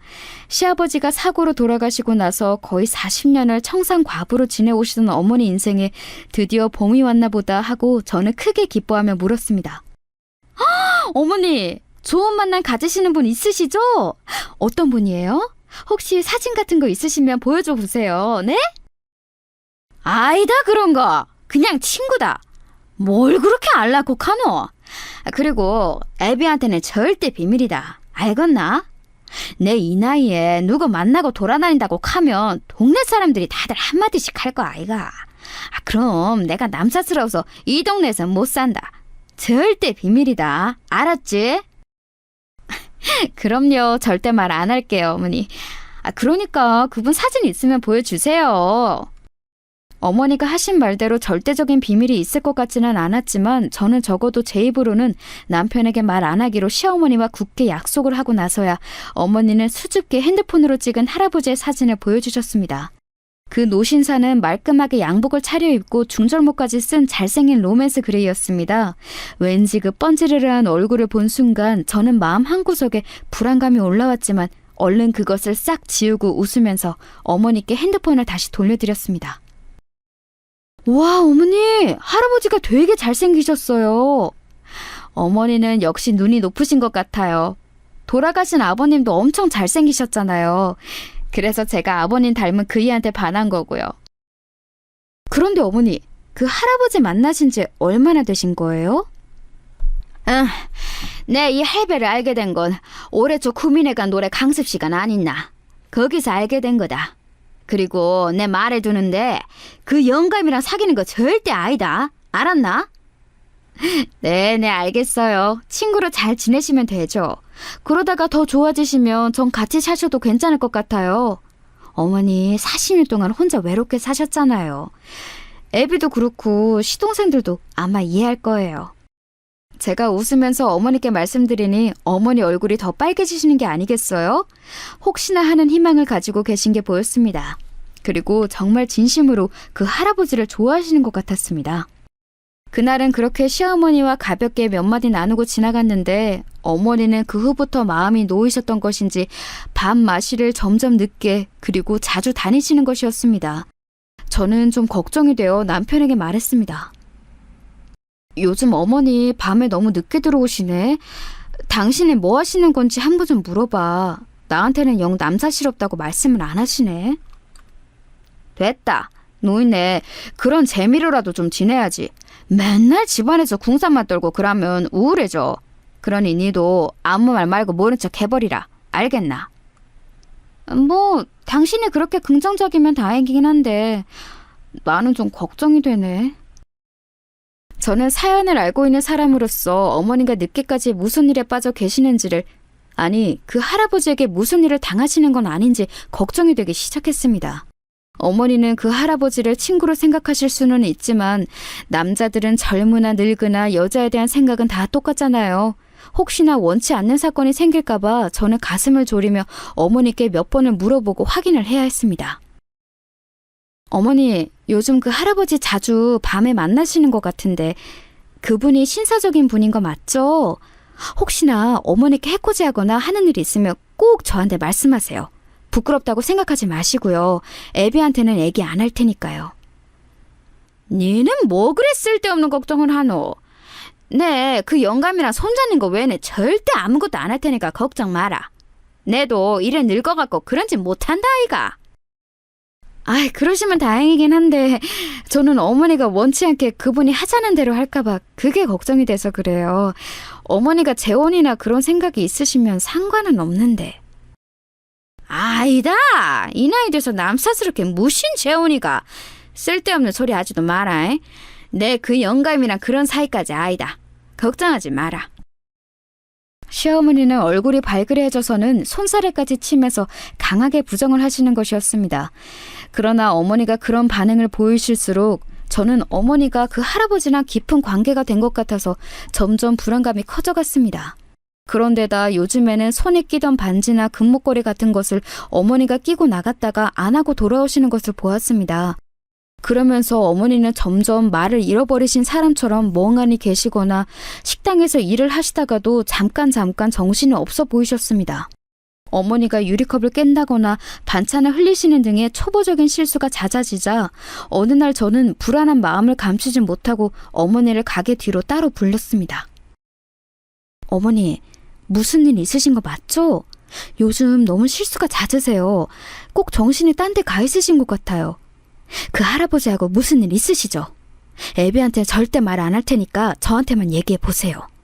그렇게 마음속에 꼭꼭 담아두기만 하면 병나실까 싶어서 그래요. 아니라니까. 그 사람이 곧 준다 했다 아이가. 그러니 걱정할 거 없다. 급한 사정이 있다고 했으니까 다음 달에는 꼭 준다 했다 아이가. 시어머니 말에는 무엇을 이라는 목적어가 없었습니다. 하지만 저는 그게 무엇을 뜻하는지 알 것만 같은 느낌이 들었습니다. 혹시 했던 생각이 맞아들자 저는 손을 덜덜 떨며 불안감이 더욱 커져만 갔습니다. 어머니, 혹시 그분한테 돈 갖다 주신 거예요? 애비가 환갑 기념으로 사드린 반지랑 목걸이도 언젠가부터 없는 것 같았는데 혹시 어머니 그분한테 목걸이랑 반지도 주신 거예요? 설마 그 할아버지 이름이랑 주소 아세요? 어머니 꼭 알고 계셔야 해요. 저는 흥분해서 저도 모르는 사이에 시어머니 어깨를 잡고 흔들었던 모양입니다. 어머니는 떨리는 손으로 어깨에 올려있던 제 손을 탁 뿌리치시면서 고개를 저으셨습니다. 아니다. 그럴 리가 없다. 그 영감탱이가 돈 나오면 조금 이따 준다고 했다. 그러니까 너도 너무 걱정하지 말고 그냥 모른 척 해라. 아범한테 말할 생각 말고. 알았니? 그만 들어가라. 우리 둘 다 없으면 가게를 누가 하노? 시어머니는 당황하신 듯 떨리는 목소리로 저를 나무라셨지만 그 말투에는 힘이 하나도 없었습니다. 어머니조차도 그분의 준다는 약속에 대한 확신이 없으신 것 같았습니다. 저는 눈앞이 캄캄해져서 어머니가 가게로 들어가신 후 경찰서에 그 할아버지를 신고하러 갔습니다. 경찰서에 들어가서 가장 먼저 보이는 젊은 경찰에게 제가 두서없이 신고를 하러 왔다고 하자 그 경찰관은 제가 하는 이야기가 못 믿어 보였는지 몇 번씩 더 확인을 했습니다. 그러니까 신고 잡은 시어머니께서 어떤 할아버지한테 돈을 뜯기신 것 같다고요? 네, 어머니는 그 할아버지를 의심하지 않으셨어요. 그래서 말씀은 안 하시지만 제 눈엔 틀림없이 돈이나 금품을 뜯기신 것 같아 보였어요. 올해 초에 구민회 간 노래교실에서 만난 할아버지라고 하셨고요. 그분을 만나러 가실 땐 꼭 하고 가셨던 목걸이나 반지가 없어진 채로 돌아오셨습니다. 왜 시어머니 본인이 직접 신고하러 오시지 않는 걸까요? 그리고 용의자의 이름도 모르고 혹시 사진이나 인상착의 같은 건 없으신가요? 정확한 피해액이나 상황 같은 거는 며느리께서는 혹시 모르시는 건가요? 경찰관님은 제 말을 못 믿으시는 건가요? 정말이라니까요? 만에 하나라도 저희 어머니가 악질 사기꾼한테 당하고 계신 거면 어떡하시려고 그래요? 그리고 나 참 어이가 없어서 경찰이 왜 신고자를 의심하시죠? 기분 나쁘셨다면 죄송하지만 이런 경우에 사건 당사자께서 아니라고 하시면 저희는 헛수고만 하는 거라서요. 사실관계를 좀 확실하게 파악할 필요가 있어서 그러니까 너무 화만 내지 마시고 정확하게 진술을 좀 해주셔야 도움이 됩니다. 저는 제가 아는 한도 내에서 경찰관에서 자세하게 진술을 했지만 제 진술을 듣던 경찰관은 낭패한 표정으로 고개를 절레절레 저었습니다. 아주머니, 이렇게 희미한 단서 가지고는 수사가 안 돼요. 그리고 피해액이 얼마인지도 모르신다고 하는데 저희가 수사를 착수하기가 힘듭니다. 정확히 피해액이나 사실을 확실히 아실 수 있게 되면 다시 오시겠어요? 아니, 경찰이 돼가지고 신뢰 같은 단서라도 있으면 수사를 해주셔야죠. 그게 무슨 말씀이세요? 또 알게 되는 것 있으면 말하러 올 테니 제발 수사 좀 해주세요. 네? 제가 아무리 그 젊은 경찰에게 애원하고 부탁을 해도 그 사람들은 이 사실을 사건으로 아직 여기지 않는 것 같았습니다. 저는 허탈한 마음으로 경찰서를 나와 집으로 향했습니다. 그러다가 시장 뒤편 저희 시어머니 가게 앞에서 어머니와 그 할아버지가 뭔가 심각하게 이야기하고 있는 것을 보였습니다. 저는 정신없이 휴대폰으로 냅다 그 장면을 찍기 시작했습니다. 옳거니, 이제 이게 증거가 될 거야. 이 사진을 보내면 틀림없이 경찰들도 수사를 시작해주겠지? 저는 혼잣말을 하면서 부지런히 두 분의 사진을 찍었습니다. 그러나 가게 앞에 그 할아버지는 제 예상대로 시어머니에게 해코지를 하러 온 것은 아니었습니다. 두 분은 손을 꼭 잡고 가게 안으로 들어가더니 점심시간이 끝나 조금 한가해진 가게 안에서 정답게 꽈배기를 나누어 드시는 것이 아니겠습니까? 시어머니 얼굴에 돌아온 한박 웃음을 보고 저는 사진을 찍다 말고 다시 허탈함을 감출 수 없었습니다. 이래서는 사건의 냄새도 나지 않는 그림이었으니까요. 아까까지의 심각한 표정의 시어머니 사진만 빼고 저는 사진들을 모조리 지우고 말았습니다. 저는 입술을 깨물며 그 할아버지에 대해 좀 더 자세한 정보를 캐내야겠다고 생각했습니다. 저는 그날 식당 문을 닫은 후 시어머니와 집에 돌아와 술을 한잔하면서 시어머니의 속내를 캐내보려고 했습니다. 그런데 의심이 많아지신 시어머니는 평소와 다르게 자꾸 술을 권하면서 어머니를 떠보려는 제 속셈을 눈치채신 듯 했습니다. 그래서 어머니는 얼른 제가 내민 소주 몇 잔을 연거푸 드시고는 일부러 취하신 듯 했습니다. 야, 큰며느리야. 내 입에서 무슨 말이 나올 거라고 생각하지 마라. 내는 아무 말도 안 할 끼니까. 내 오늘 피곤하니까 먼저 들어가 잔다. 니는 이 부엌 정리하고 자라. 알았지? 아, 네, 어머니. 근데 무슨 얘기요? 그냥 소주 한 잔 파전이랑 하려고 했던 건데요. 그러니까 피곤해서 들어간다고. 네, 그만 잔다. 소주도 맛있고 파전도 잘 먹었다. 내일 보자. 아, 알았어요. 어머니 그만 주무세요. 어머니에게 술을 먹여서 뭔가를 캐내려는 제 계획은 수포로 돌아갔습니다. 하지만 그렇다고 여기서 포기하면 안 될 것 같았습니다. 다음날 저는 어머니의 주변 인물들에게서 단서를 잡아내려고 평소 어머니와 단짝이었던 반찬가게 할머니를 공략했습니다. 아, 할머니 저 반찬 사러 왔어요. 그런데 요즘 저희 어머니랑 노래교실 잘 다니고 계세요? 아우, 그럼 잘 다니고 있다. 근데 그건 왜? 혹시 저희 어머니랑 친한 할아버지 있으시죠? 이렇게 생기신 분이요. 제가 몰래 찍어둔 할아버지의 사진을 보여드리자 반찬가게 할머니의 눈이 커졌습니다. 할머니는 놀란 눈으로 저에게 되물으셨습니다. 니 그 영감에 대한 거는 어찌 들었나? 네 시어머니 말이야. 그 할배한테 자꾸 뭔가 준다 아이가. 내가 말이야, 그 할매가 전에 흰 봉투 건네는 것도 봤다 아이가. 내 걔한테 그 할배 그만 끌어내라 그리 말해도 안 듣더라. 그니까 며느리 네 말은 듣지 않겠나. 그러다가 무슨 사달 날까봐 무섭다. 바로 이것이었습니다. 제가 원하던 답이 나오자 저는 반찬가게 할머니께 아까 했던 그 말을 증언으로 쓰기 위해서 휴대폰 녹음 기능을 켜고 다시 한번 또박또박 말해달라고 부탁드렸습니다. 그렇게 옆집 할머니의 증언을 따놓은 저는 시장에 있는 어머니의 친구분들에게 가서 최대한 그 할아버지에 대한 정보를 많이 들어 휴대폰에 메모에 저장했습니다. 그 증언들을 종합해보니 대략 이런 내용이었습니다.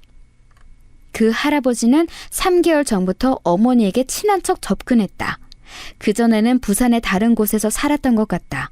어머니에게 관심을 가지고 애정 관계로 발전하려고 많이 노력했다. 어머니의 마음을 얻고 나서는 100만 원부터 몇 천만 원까지 빌려달라는 명목으로 가져갔다고 한다.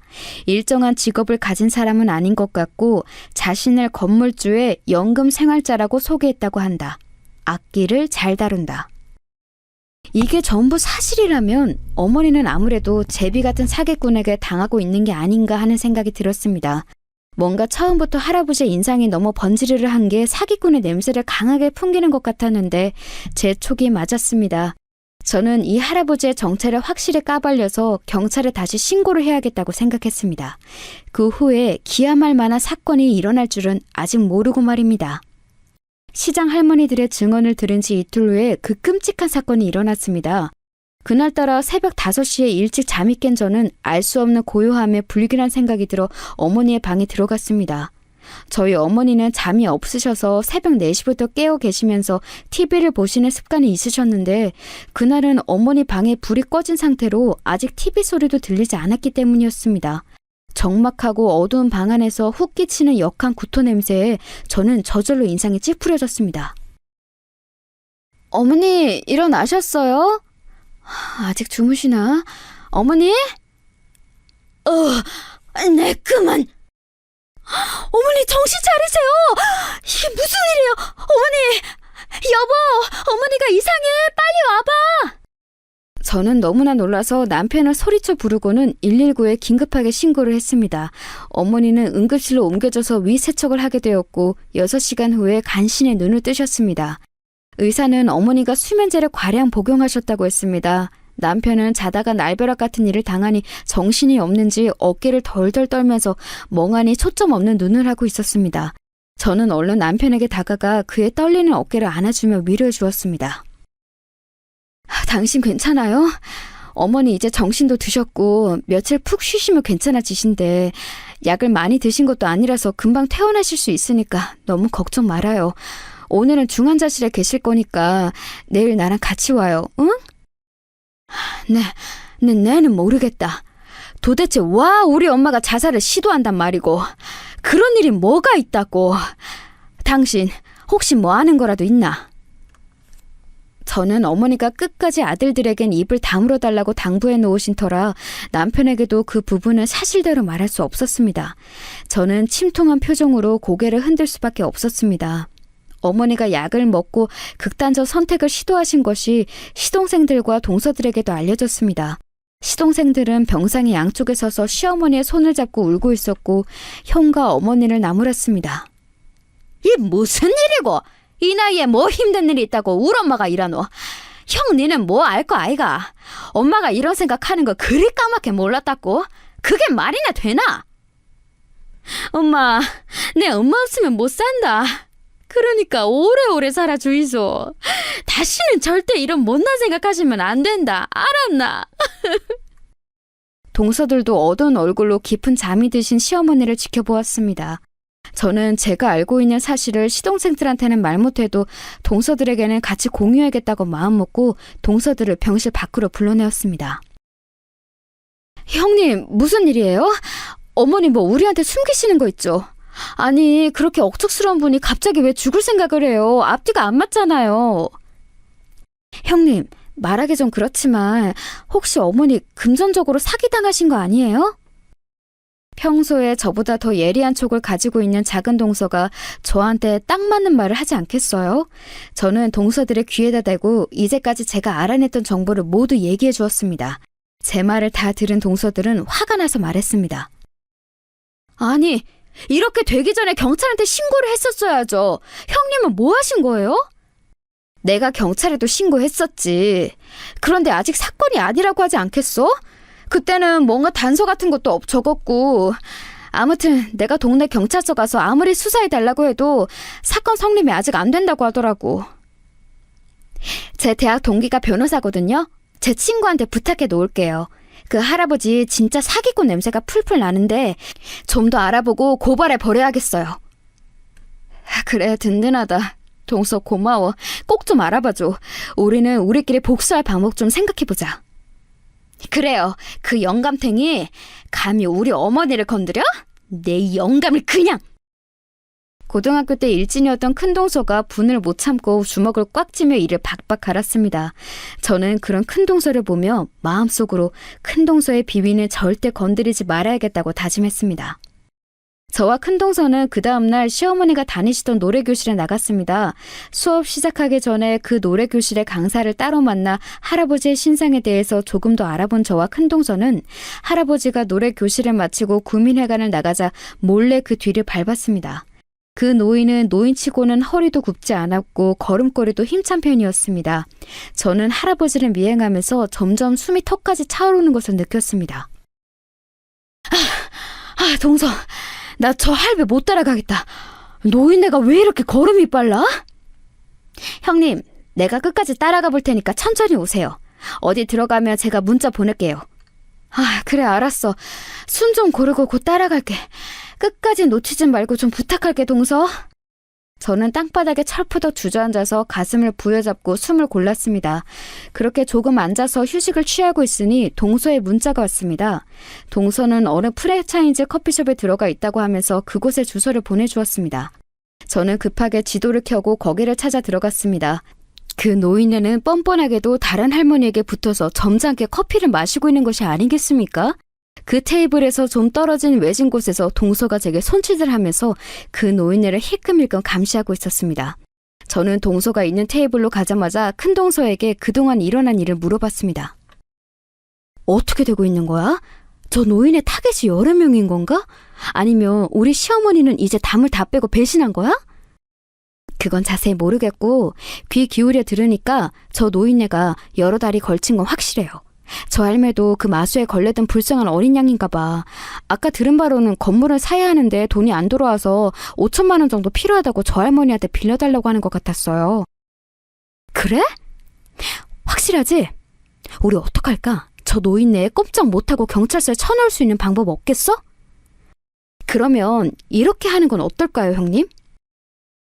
큰 동서가 제 귀에다 대고 그 노인네가 나가기 전에 할머니에게 꽉 붙잡혀서 신고당할 만큼 우리가 깽판을 쳐주자는 내용으로 계획을 말해주었습니다. 그 말을 들으니 꽤 솔깃했고 성공하면 저 뻔뻔한 제비 사기꾼을 유치장에다가 쳐넣을 수 있을 것 같았습니다.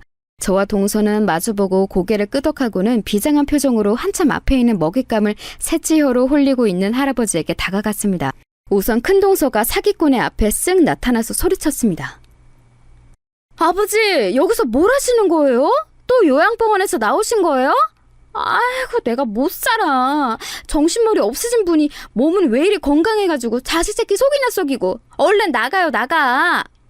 동서가 크게 소리를 지르면서 그 할아버지의 팔짱을 끼고 일으키려고 안간힘을 쓰자 할아버지는 미간을 찌푸리면서 물었습니다. 아니, 당신이 누군데 나한테 헛소리를 해? 나 딸내미 없어.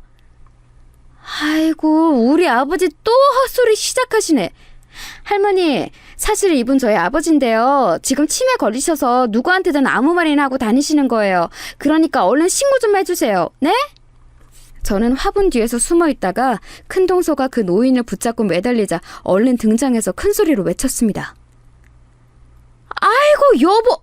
아니, 왜 여기 있어요? 병원에 있으셔야 할 분이. 그러면서 저는 큰 동서에게 한쪽 눈을 살짝 감았습니다. 그랬더니 동서가 기다렸다는 듯이 저에게 맞장구를 치는 게 아니겠습니까? 새엄마, 여기는 어떻게 온 거예요? 그러니까 진작에 우리 아버지가 이상한 행동 하시기 전에 잘 보고 있으라고 했잖아요.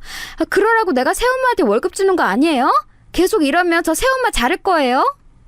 그러면서 큰 동서가 그 할머니를 쳐다보자 할머니는 겁에 질려서 입술을 바들바들 떨고 계셨습니다. 동서는 측은한 얼굴로 할머니를 보았습니다. 저희 아버지가 할머니한테 무슨 말을 했는지 몰라도 다 헛소리니까 믿지 마시고 혹시 우리 아버지가 돈 빌려달라고 하지 않으셨어요? 그거 다 사기니까 얼른 신고하세요. 할머니는 망연자실한 얼굴로 고개를 끄덕였습니다.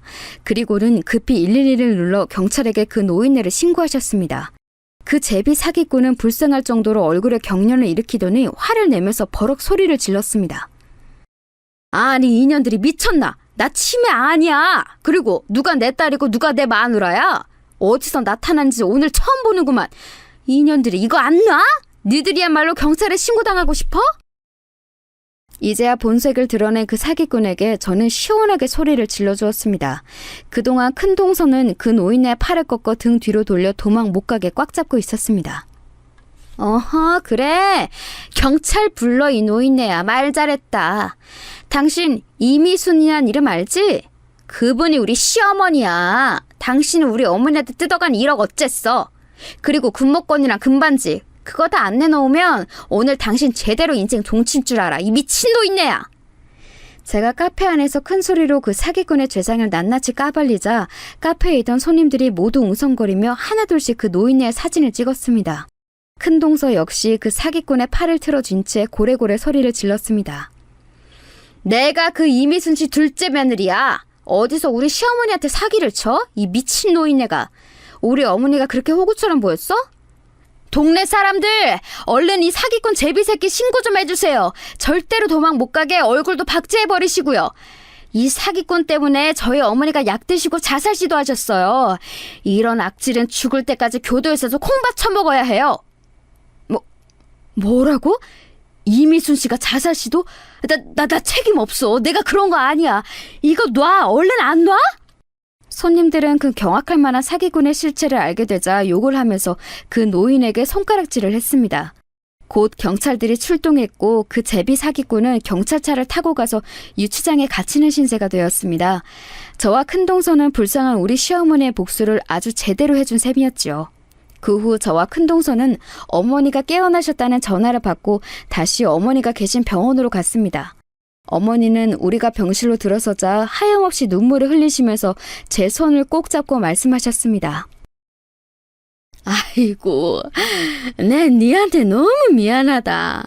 그날 바로 그놈에 대해서 얘기를 다 털어놨어야 하는데 그 얼굴만 번지르르하는 그놈이 사기치는 줄은 내가 알지를 못했다 아이가.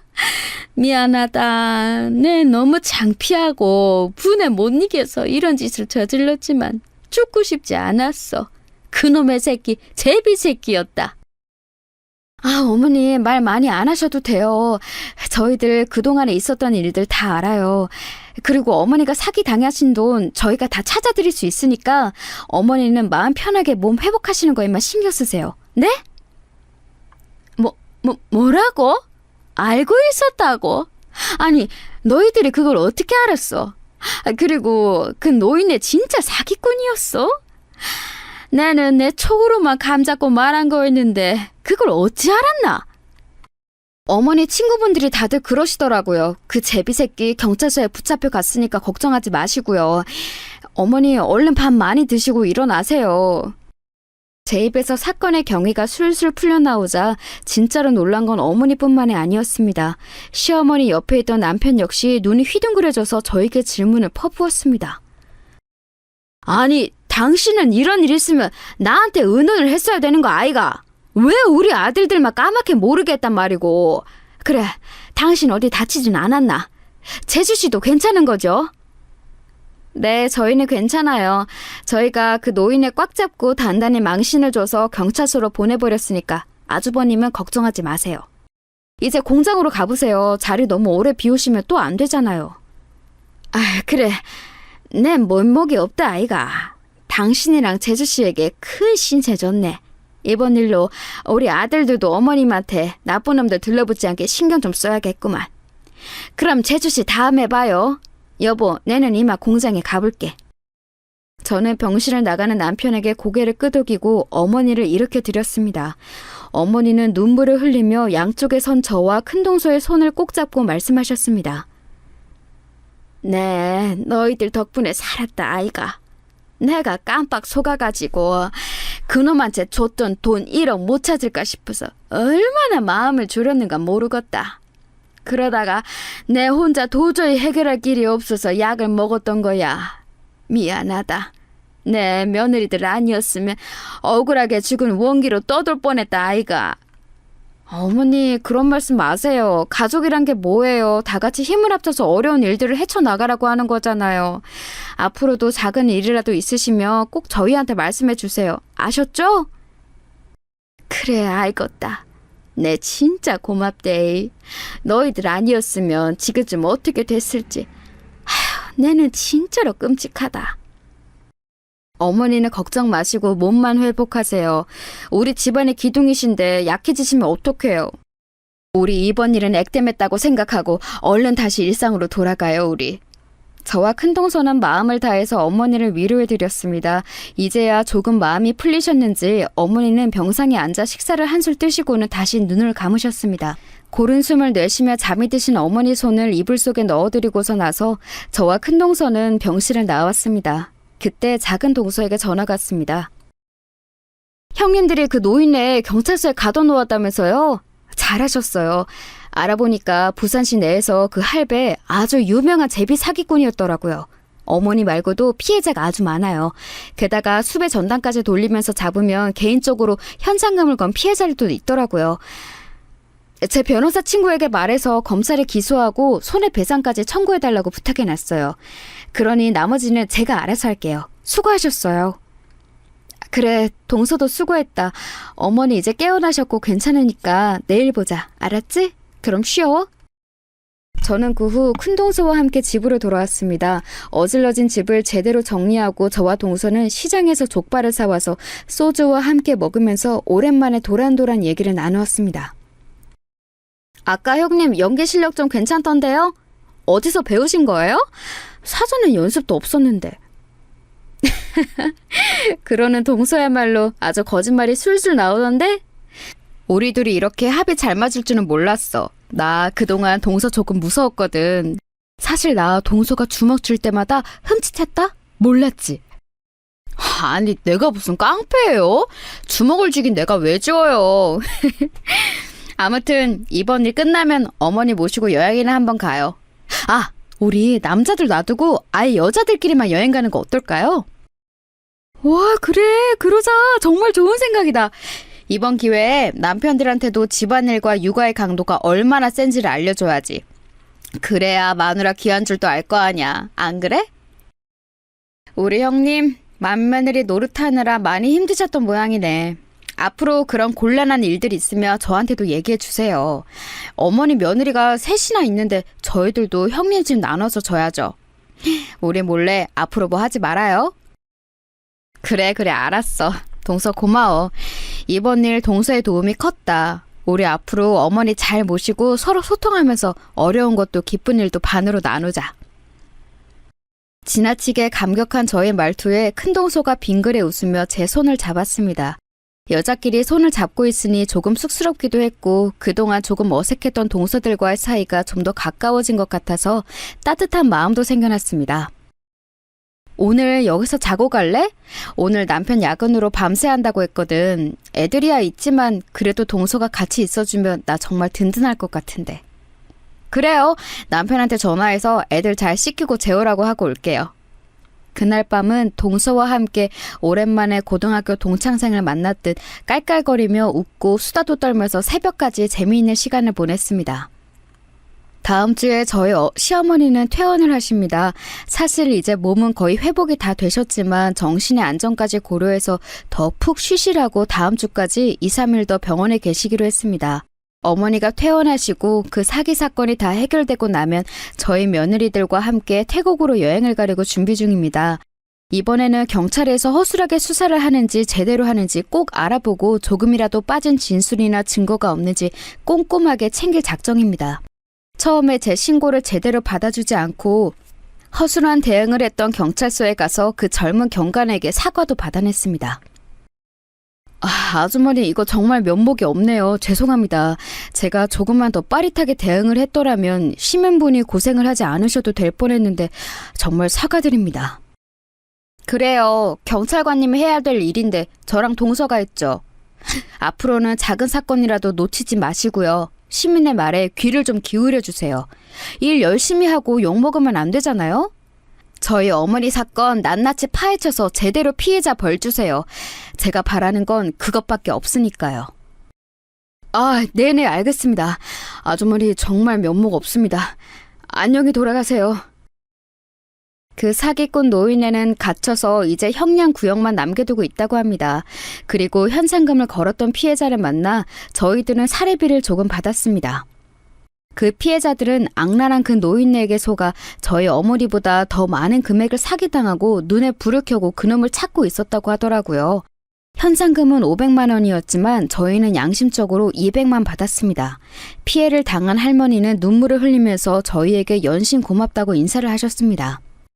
여러분, 저의 이 기막힌 사연 어떠셨나요? 저에게는 인생에서 잊을 수 없는 사건이 될 것 같습니다. 그리고 이보다 더 큰 일은 아무래도 없어야겠지요. 이제는 시어머니와 저희 가족들의 앞날에 좋은 일만 있었으면 하고 기원합니다. 우연히 저희 시어머니가 사기꾼의 검은 손에 걸려 고생을 하셨고 그로 인해 마음고생도 많이 했지만 이번 일로 저는 가족이라는 것의 끈끈함에 대해서 다시 한번 생각해보는 계기가 되었습니다. 이제부터 시어머니도 남편에게도 서로 조금 더 관심을 갖고 안부를 물어봐주고 서로 거리낌 없이 무엇이든 털어놓을 수 있는 분위기를 만들자는 결심을 하게 되었습니다. 같이 산다는 이유로 너무나도 아무렇지 않게 흘려보낸 감정이 많고 서로 참으면서 신세를 안 지려는 쓸데없는 오기를 부리다가 일이 더 커지는 경우가 많다고 생각합니다. 그것이 사랑의 감정이든 서운함이든 아니면 화가 난 것이든 간에 너무 늦지 않게 솔직하게 이야기를 하는 게 너무나도 중요하다는 사실을 깨닫게 되었습니다. 여러분, 오늘 제 이야기는 여기까지입니다. 이 사건이 잘 마무리되고 나서 저는 어머니를 모시고 동서들과 함께 여자들만의 여행을 다녀올 예정입니다. 그 여행에서 우리 가족들은 조금 더 풀어진 마음으로 솔직한 감정을 나누고 돌아오게 되기를 조심스럽게 바라봅니다. 그리고 물론 그 나라의 아름다운 자연, 문물과 문화를 마음껏 경험하고 맛있는 것도 많이 먹고 올 예정이지요. 여러분, 인생은 그리 길지 않습니다. 인생은 개인에게 주어진 선물 같은 것이고 꼭 아둥바둥 살지 않아도 된다고 생각합니다. 그러니 여러분들도 살면서 좀 더 주변 사람들에게 하고 싶은 말도 하시고 같은 시간과 공간을 향유하는 기쁨도 누려보시길 바랍니다. 또 한 가지 제가 말씀드리고 싶은 것이 있습니다. 호랑이에게 물려가도 정신만 차리면 산다는 속담이 있지요. 혹시 여러분 주변에 아무 말 못하고 끙끙대면서 범죄의 피해자가 된 사람들이 있을지 모릅니다.